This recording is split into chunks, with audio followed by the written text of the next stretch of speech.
when the evidence around the use of masks by the general public, especially outdoors, is extremely weak. The evidence on face masks has always been quite variable, quite weak, quite difficult to know exactly, and there's no real trials on it. In terms of wearing a mask, our advice is clear that wearing a mask if you don't have an infection really reduces the risk almost not at all. The recommendation from SAGE is completely clear, which is that there is weak evidence of a small effect in which a face mask can prevent a source of infection going from somebody who is infected to the people around them. I was on the phone this morning to a colleague in Hong Kong who's a professor there, who's done the evidence review for the World Health Organization on face masks, and we're of the same mind that there is no evidence that general wearing of face masks by the public who are well affects the spread of the disease in our society. In terms of the hard evidence and what the UK government recommends, we do not recommend face masks for general wearing by the public. It clearly is a very serious epidemic, but equally the fact that actually the great majority of people will not die from this. And I'll just repeat something I said right at the beginning, because I think it's worth reinforcing. Most people, a significant proportion of people will not get this virus at all, at any point in the epidemic, which is going to go on for a long period of time.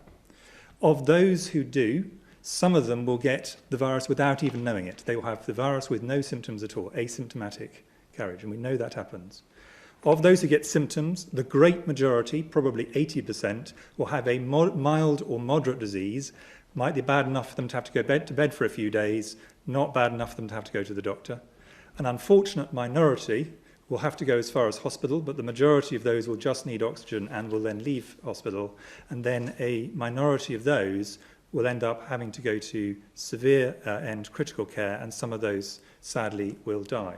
But that's a minority. It's 1% or possibly even less than 1% overall. And even in the highest risk group, this is significantly less than 20%, i.e. the great majority of people, even the very highest groups, if they catch this virus, will not die. And I've really wanted to make that point really clearly. Now, consider the following from the very medical journals and organizations that we're led to believe are infallible. A 2015 study recruited healthcare workers from hospitals in Hanoi, Vietnam, and examined the benefits of cloth masks used in the healthcare setting, and then measured flu and flu-like virus transmission. Well, the results may surprise you. The rates of all infection outcomes were highest in the cloth mask arm. Penetration of cloth masks by particles was almost 97%, and medical masks, 44%.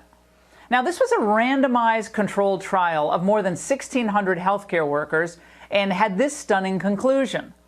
The results caution against the use of cloth masks. This is an important finding to inform occupational health and safety. Moisture retention, reuse of cloth masks, and poor filtration may result in increased risk of infection. Okay. Well, what about the World Health Organization? I'm sure they recommend masks.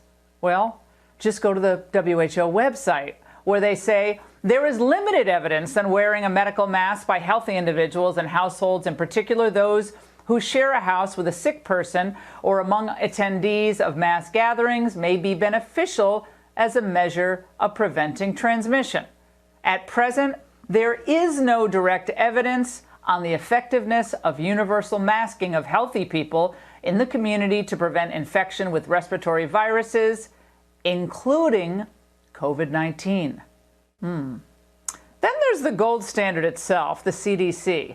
Now, back in January, it recommended against masks, and Dr. Fauci repeated that guidance in March. There's no reason to be walking around with a mask. When you're in the middle of an outbreak, wearing a mask might make people feel a little bit better, and it might even block a droplet, but it's not providing the perfect protection that people think that it is. Now, Fauci recently explained his mask flip. He's now in favor of them, saying those comments initially were motivated by his concern for saving masks for healthcare workers. Facebook, by the way, I found this out today, now flags the old interview with Fauci as false information. But he sure seemed convincing. But that's not all. An April study published in Nature seemed consistent with the old Fauci as well. It measured and compared viral shedding in the coughing of 111 participants, some wearing masks, some not. The results? Among the samples collected without a face mask, we found that the majority of participants with influenza virus and coronavirus infection did not shed detectable virus in respiratory droplets or aerosols. For those who did shed virus in respiratory droplets and aerosols, viral load in both tended to be low. But the world is full of experts who got big issues wrong, isn't it? Before Americans are forced to accept new restrictions on their freedoms, or even be shamed or even beaten up for not complying with these mandates, demand to see all of the science behind the lockdowns, social distancing, and the masks. Otherwise, don't be surprised if you lose your pre-COVID way of life for the rest of your life. We'll do a little test here today. A lot of people are saying they're getting headaches and stuff from wearing a mask that they're requiring us to wear pretty much everywhere we go. And I'm going to test oxygen level under a mask using an OSHA-approved air quality monitor that tests for oxygen levels, hazardous gas levels, LEL, CO, NH3, H2S, stuff like that. So I'm gonna do a little test here. I'm gonna put the sampling tube at the corner of my mouth, and I'm not exerted, I'm just standing here. So we're gonna put it right here. That's going straight to the air quality monitor. And we'll see what the oxygen level is.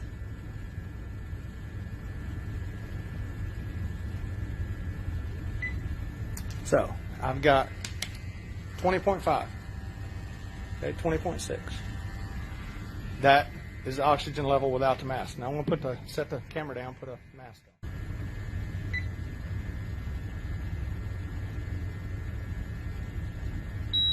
You can hear the alarm going off. That means that there is a hazardous atmosphere. And we'll see what the levels are. 17.5, it's starting to go back up. Okay. It's going to clear at 19.5. And that's what is required to work in a space.